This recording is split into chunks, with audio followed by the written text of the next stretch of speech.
Aklat ng Deuteronomy. Sinabi ni Moises sa bayan, ang mga unang bungang inyong iaalay ay kukunin ng saserdote at ilalagay sa harap ng altar. Pagkatapos ay sasaysayin ninyo ito sa harapan ng Panginoon. Isang pag-alalalang Arameo ang aming ninuno. Maliit ang kanyang sambahayan at magpunta sila sa Egypto upang doon makipamayanan.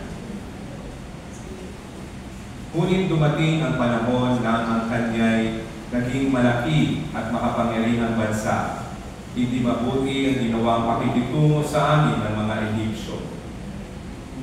Pinahirapan nila kami at inalipin, kaya lumulog kami sa inyo, Panginoon, Diyos ng aming mga ninuno, at dininig ninyo kami.